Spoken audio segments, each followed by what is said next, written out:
Hello, my name is Nicole Thibodeau, and this is the Butler Beat. Performing arts is a thriving part of Butler University. Today I'm talking with Butler University Senior Arts Administration Major Eric Gelming. Hi Eric, thanks for joining us today. Thank you, Nicole. So firstly, can you tell me how long you've played trumpet for? I've been playing trumpet for 12 years now. Okay.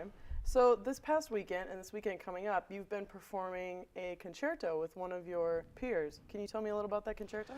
The concerto is called Mystic Warriors. It's written by Alan Vizzuti, who is arguably one of the most famous virtuoso trumpet players of today.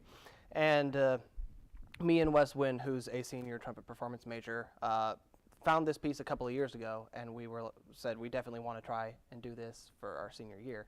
And so we chose the piece and worked it up. And is this the first concerto that you've played then? this is the first concerto I've played, yes. So have you guys been working on it for those 2 years?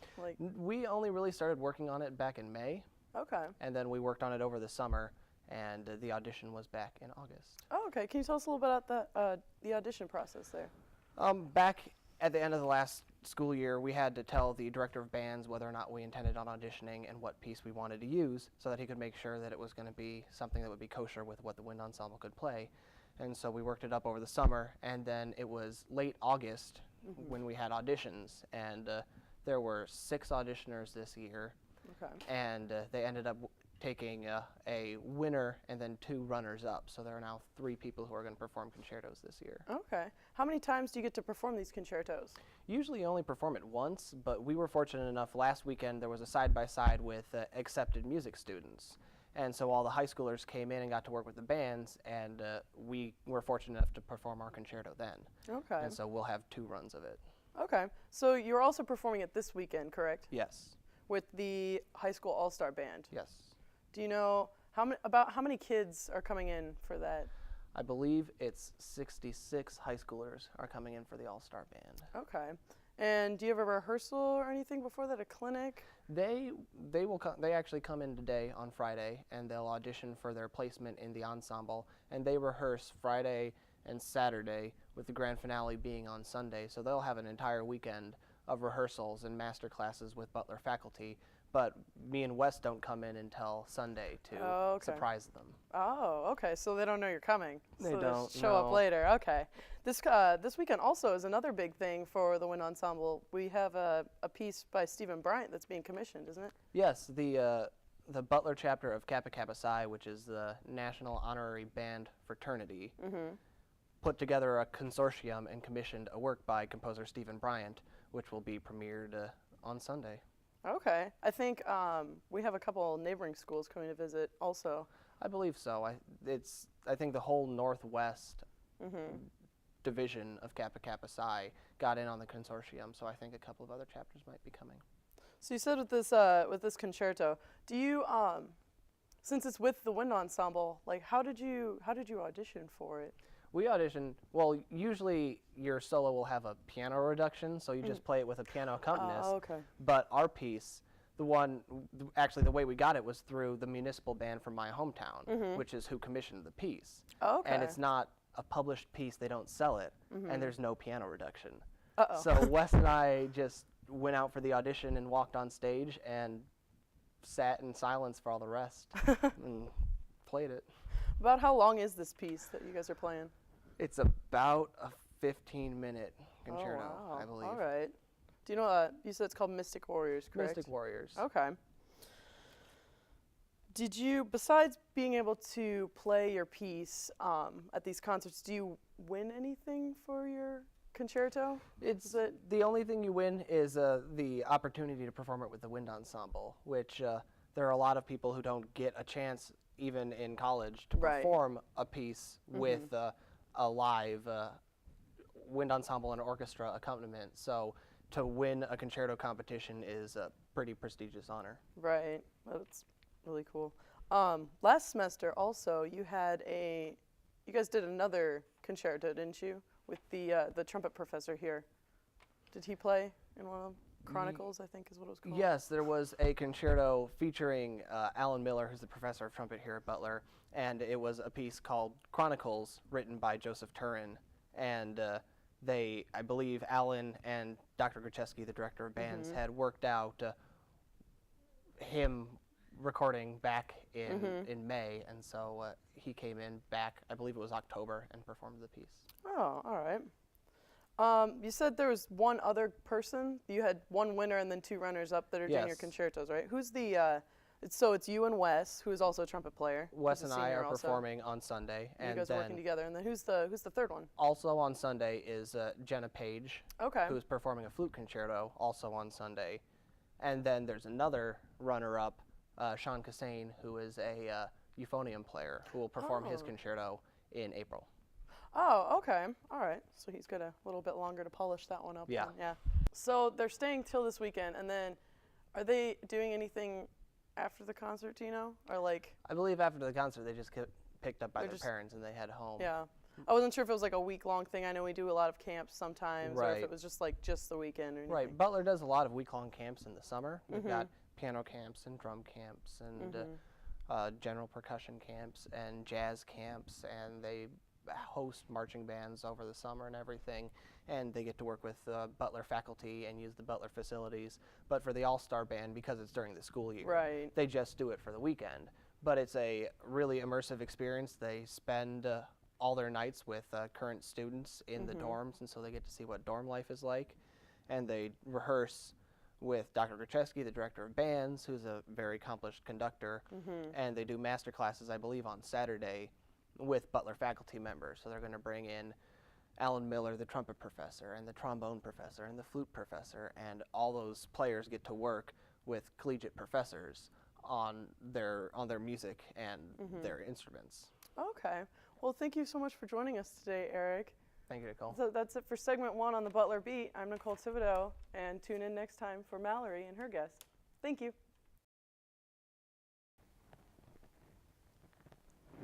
Hello, my name is Mallory Duncan, and this is segment 2 for this week's Butler Beat.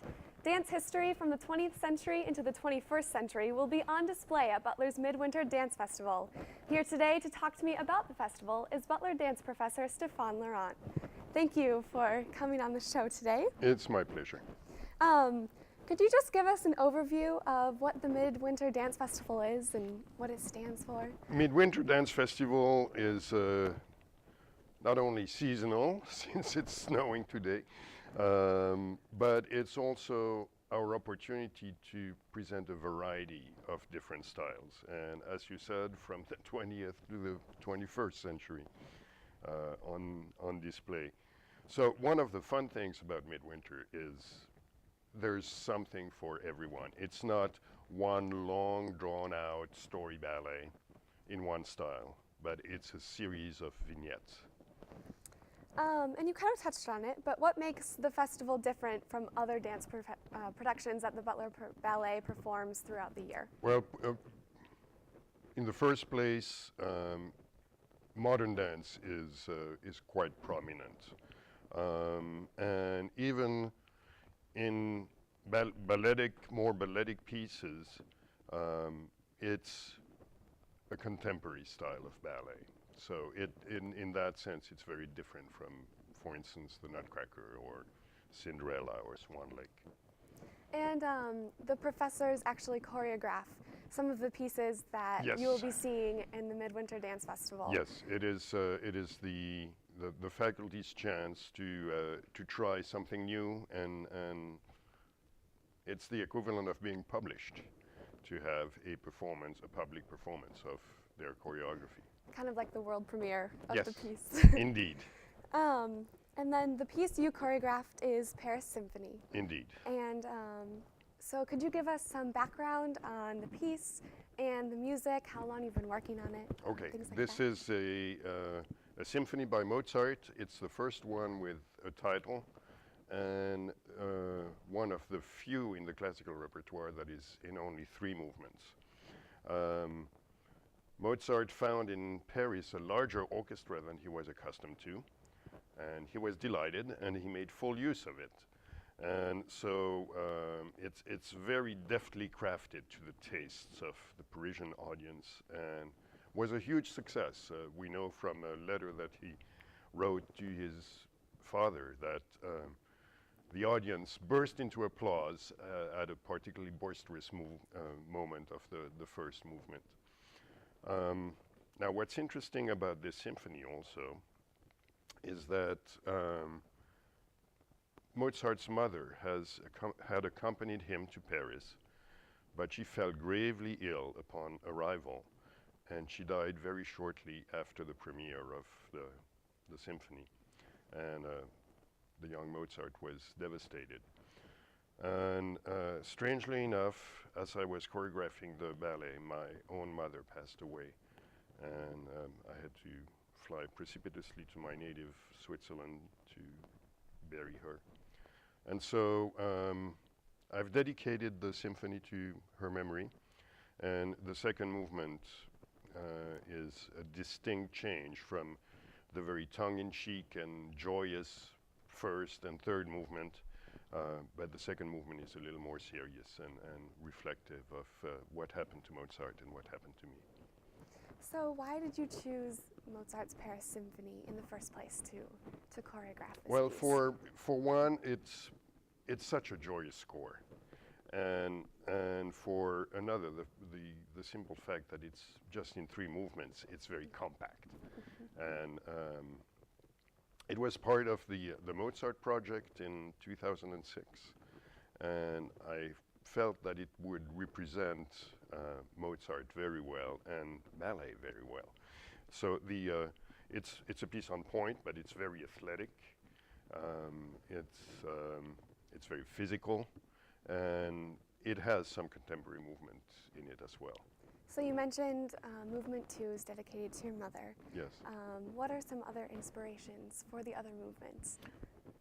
Purely the music, the boisterousness of it, and there are clues that are given to you by the composer. For instance, the symphony opens with what is called in French premier coup d'archet, which means the first stroke of the bow.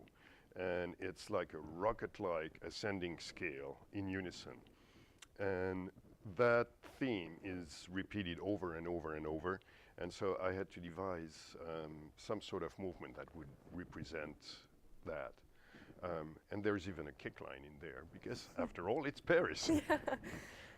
So that's perfect for opening the Midwinter Dance Festival. Yes. But other than that piece, which does in fact open the show, what other pieces choreographed by professors will be making their world premiere, I guess you could Well, say? we have a world premiere of a new choreography by Professor Cynthia Pratt. It's to a Nordic composer, I believe Finland. Very interesting music, and it's a large group piece that utilizes a lot of modern vocabulary, but it's very, very inventive, and it's beautifully lit. Then we have a piece by our visiting professor, Michael Johnson, who's actually a Butler graduate from our program, and who danced for several years with the Boston Ballet.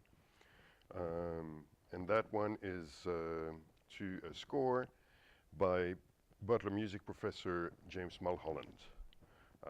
Again, a large group piece, very moving and quite contemporary.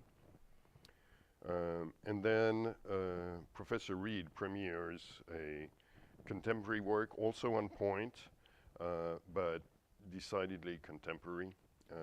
It's to music by Steve Reich. It's the last movement of his drumming. Very interesting piece, and it's exclusively percussion instruments. Definitely not typical ballet. No. Then in the second half of the program, Professor Marek Choleva premieres his Dance of the Amazons. It's a part of his Midsummer Night's Dream, and it's to music by Mendelssohn. It's the first movement of the Italian Symphony. It's neoclassical, quite beautiful.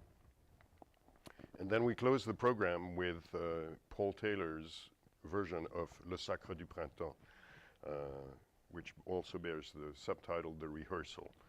And it's an interesting, it's probably one of Paul Taylor's best pieces. It's to Igor Stravinsky's The Rite of Spring, but it's the piano version, the version for two pianos, which you don't necessarily hear all that often. And it is two different worlds. There's the world of the dancers, and you see them stretching and rehearsing, and one of the characters is called the rehearsal mistress. But it's also a crime drama, and we see a detective trying to save a baby that has been kidnapped, and you have police officers, and you have an escape from jail, and you actually have, it's a crime drama, and the bad guys and the good guys. It's stunning. It's a really a stunning work. It's very contemporary. It's from the end of the 20th century, and it's typical Paul Taylor. A lot of angular, very parallel movement. In fact, he was inspired by the original movement that Nijinsky had done when he created the Rite of Spring for Diaghilev way back in 1913. Very interesting. So you brought in the well-known choreographer Paul Taylor's piece. How are you able to do that? That's because we have on our faculty Professor Susan McGuire, who used to be the rehearsal director for the Paul Taylor Company, and she had danced herself with the Martha Graham Dance Company. So she has the knowledge and the rights to set Paul Taylor's works. So this is a real privilege. This program is a real treat.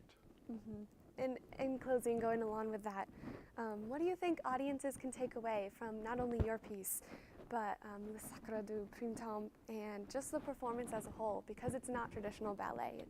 Because everything. it's so varied, I think they'll be enthralled, quite frankly, because of the variety. They're guaranteed to see at least something that they will love. Well, thank you very much for joining us today. My pleasure. And thank you for joining me on the Butler Beat. I'm Mallory Duncan.